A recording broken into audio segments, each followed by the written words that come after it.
Bienvenidos sean a este su podcast sobre los signos vitales. Nosotros somos el grupo número 2 de la clase de primeros auxilios. Los integrantes son Noemí Zulema Aguilar Escamilla, Claudio Antonio Lagos Casanova, Mabel Valladares Pérez y su servidor Kevin Andrés Cerrato. Con este breve anuncio damos iniciada el podcast. Bueno, empezando este podcast, daremos una breve introducción sobre qué son los signos vitales. Bueno, pues podemos dar a entender que los signos vitales son señales o parámetros que reflejan el estado fisiológico del organismo humano. Y esto esencialmente proporciona los datos o las cifras que nos dan las pautas para evaluar el estado del paciente. Esto indicando si está su salud presente, en buen estado, así como los cambios o su evolución, esta ya sea positiva o negativa. Bueno, ustedes como oyentes pues se preguntarán por qué es tan importante que nosotros como personas sepamos por lo menos tener, aunque sea un mínimo de conocimiento en primeros auxilios. Pues les puedo contestar con esa pregunta con certeza. Vamos a que tener conocimiento de primeros auxilios es importante para saber qué medidas hay que tomar en cuenta ante una situación de emergencia. Obvio que estas van a variar dependiendo de las necesidades de la víctima, pero también hay que tomar en cuenta que es fundamental saber qué hay que hacer y qué no hay que hacer en este tipo de momentos. Lo principal es conservar la calma, porque sabemos que la adrenalina está a tope y esto puede jugar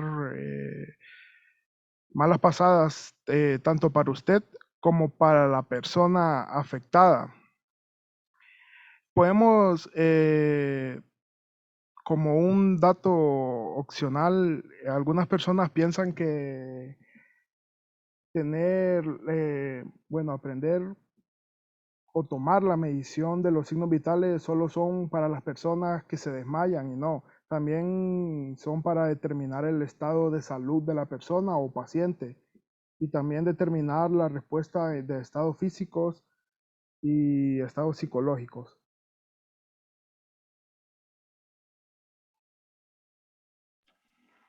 Bien, siguiendo, es importante pues saber cuáles son los signos vitales que a continuación se los voy a mencionar, ¿verdad? Como primero tenemos la frecuencia respiratoria, que estas son el número de respiraciones por minuto. También la frecuencia cardíaca, que son los números de latidos del corazón por minuto.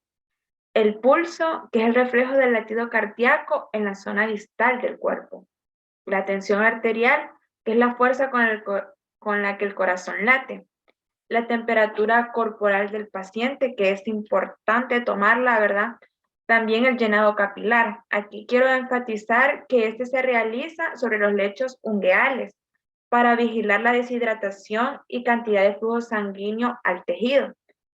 La forma en que se realiza este llenado capilar o en el que consiste básicamente es que se hace presión sobre el lecho ungueal hasta que se torne blanco, ¿verdad? Lo que indica que la sangre ha sido forzada a salir del tejido bajo la uña, lo cual se denomina esto como palidez. Una vez que el tejido ha palidecido, se quita la presión. Mientras la persona sostiene la mano por encima del corazón, el proveedor de atención médica, o en este caso quien está atendiendo la situación y al paciente, mide el tiempo que le lleva a la sangre regresar al tejido. El regreso de la sangre al tejido se indica por el retorno del color rosado a la uña. También tenemos lo que es el reflejo pupilar.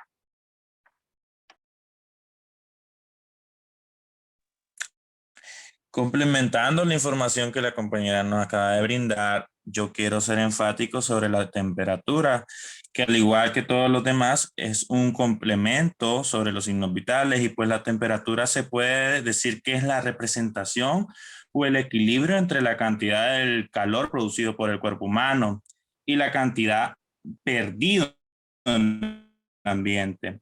Por lo general se mide en grados centígrados, puede ser con un termómetro, con una cinta, y existen dos tipos de formas de medirlo, la interna y la externa. La interna puede ser ya por un termómetro colocado debajo de la lengua o por en la frente, en la zona axilar o en la piel. Pueden intervenir en la temperatura del cuerpo humano, como por ejemplo puede ser la edad, el ejercicio, las hormonas, la fiebre, el estrés, variaciones diurnas, el ambiente. Eh, la medición, como les decía, puede ser central o superficial. Otro punto importante es técnicas BES. Significa ver, escuchar y sentir. Se lleva a cabo ubicando el oído cerca de la boca y nariz del paciente, viendo el pecho para verificar su movimiento con el objetivo de ver, escuchar y sentir la respiración. Es la manera más rápida y eficaz de detectar la presencia de los signos vitales. Se realiza una vez comprobada en la inconsciencia y adquirida la posición del trabajo. Esto es, ambas rodillas flexionadas apoyadas en el piso, una a la altura del tronco u hombros y la otra de la cadera o el tronco. Se realiza colocando el oído cerca de la cara y boca del lesionado, abriendo la vía aérea, fijando la mirada en el tronco para distinguir su movimiento con el fin de ver, escuchar y sentir la respiración y el paso del aire.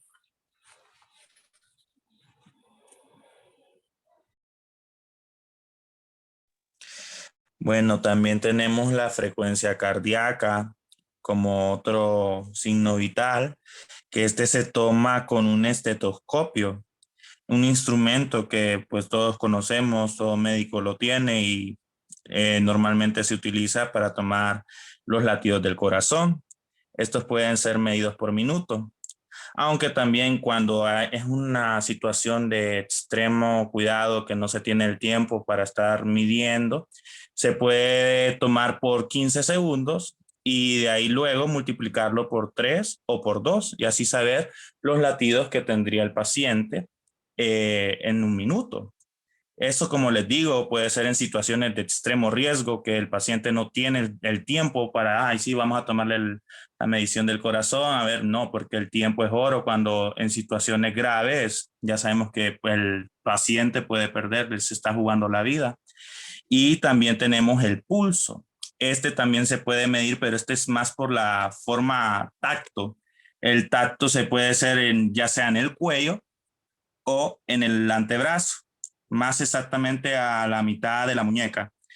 Este pues se hace de forma con la mano, se hace una presión ligera siguiendo dirección del pulgar, se hace una ligera presión en el hueso y mantenemos esa presión. Lo mismo puede ser por un minuto o por unos tantos segundos, por 15 segundos y manteniendo lo mismo podemos hacer la multiplicación de 3 por 2 y así saber cuánto es la pulsación del paciente o de la persona que esté herida, o sea, el caso que se esté presentando.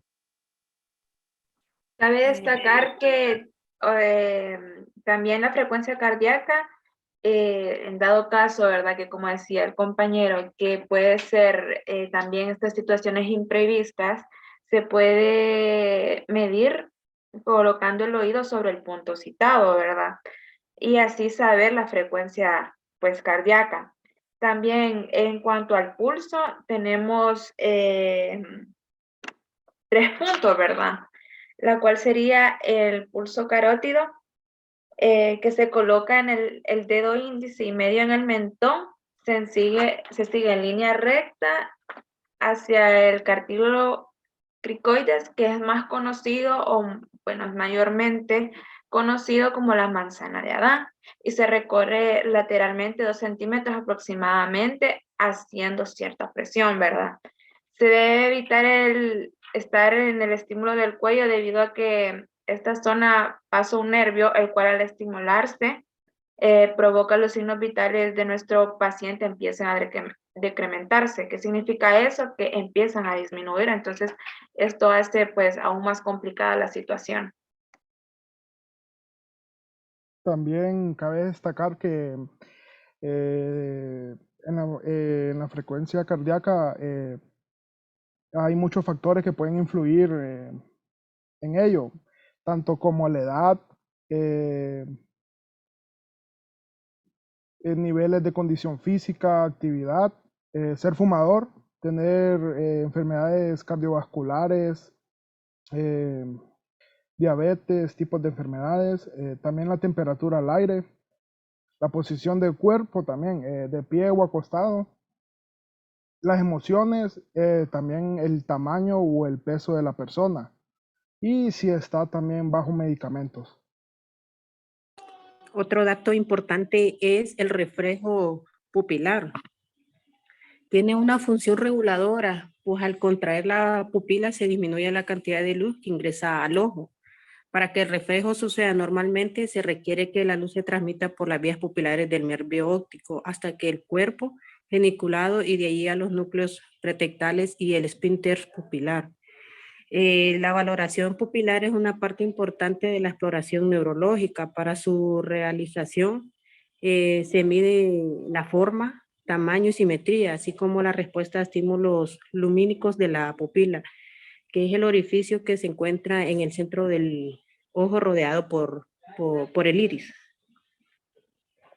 ¿Qué pasa si no hay reflejo pupilar? Por lo general, debido a que las pupilas son relativamente resistentes a la alteración metabólica, la presencia o ausencia de respuestas pupilares a la luz es el signo más importante para distinguir entre el coma de origen estructural y el de causa tóxico-metabólica. También tenemos lo que son 2 puntos más sobre donde podemos pues tomar el pulso, ¿verdad? Que es el pulso radial, que se descubre la muñeca con el dedo índice y medio, se sigue la línea del dedo pulgar hasta la muñeca y se ejerce presión hasta el hueso. También está lo que es el pulso branquial. Este se utiliza sobre todo en niños debido a que ellos tienen mucho más sensible el nervio del cuello. La manera de tomarlo es descubrir el brazo. El dedo índice y medio se colocan en el bíceps y se recorre hasta la cara interior del brazo, separando los músculos y haciendo presión hacia el hueso.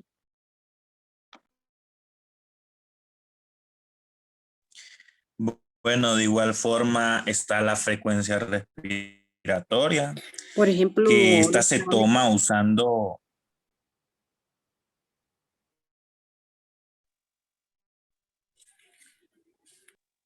la mnemotecnia BES, la cual por sus siglas es ver, oír, sentir, contando cuántas ventilaciones da por minuto la persona.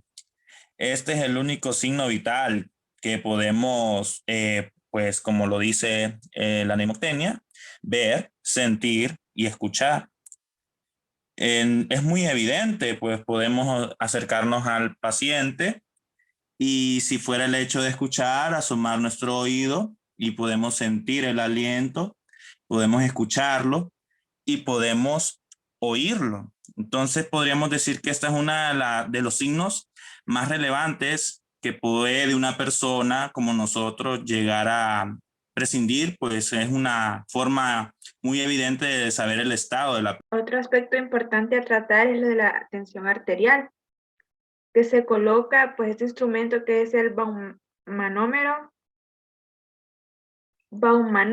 perdón, en el brazo con la flecha a las mangueras en la zona de la arteria, exactamente en el doblez del codo, ¿verdad? Se cierra pero no se aprieta el brazo. Se busca el pulso de la arteria que pasa en esta zona y ahí se coloca la campana del estetoscopio.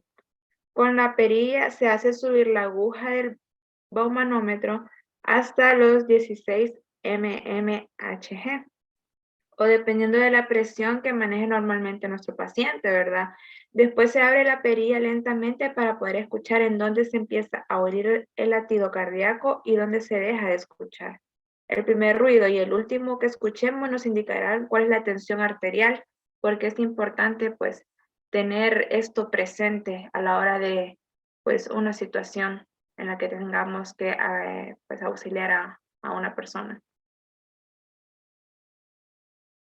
Continuando con el tema, los parámetros normales de los signos vitales son, por ejemplo, los rangos normales de los signos vitales para un adulto sano promedio estando en reposo son, por ejemplo, los 5 signos vitales del cuerpo humano. Estos incluyen primero la presión arterial, que mide la fuerza de la sangre contra las paredes de las arterias. Número 2, la frecuencia cardíaca o pulso, que mide la velocidad con la que su corazón late. La tercera es la frecuencia respiratoria, que mide su respiración. En cuarto lugar tenemos que mide qué tan caliente está su cuerpo.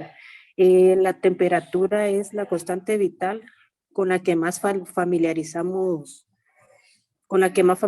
estamos. Se puede tomar la temperatura en diferentes partes del cuerpo, aunque normalmente realizamos la medición axilar.